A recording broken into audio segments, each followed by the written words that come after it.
Ne si PDK që në javën e parë mas zgjedhjeve kem mandatuar zotin Kadri Veseli si lider i koalicionit dhe zotin Haradinaj si mandatar për formimin e qeverisë, që këta të jenë në kontakt të rregullt dhe të drejt për drejt me presidentin e vendit, dhe tash ju takon këtyre të treve që të shohin se kur janë pjekë rrethanat me qëllim që të mbahet seanca e parë konstitutive. Qëndrimi jonë është që si koalicion qeveris i kem votat e nevojshme që ta mbajmë seancën e parë të kuvendit dhe që ta votojmë qeverinë, por a do ndodh këtë javë, a mund ndodh gjatë ditëve të ardhshme, është temë të cilën në detaje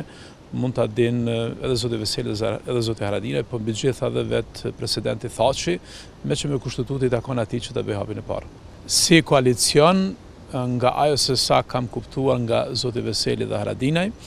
të cilët janë të mandatuar që ne televizmin e formimin e institucioneve, ne kemi numrat të nevojshëm dhe besoj që natyrisht nuk do të shkojmë në ndonjë seancë të kuvendit të Kosovës pa pas shumicën e domosdoshme parlamentare. Do thotë kjo është temë e mbyllur dhe formimi i institucioneve është proces i pandalshëm, se kur do ndodh është çështje e cila nuk i takon një nënkryetarit një partie politike të përmend ditë apo orë.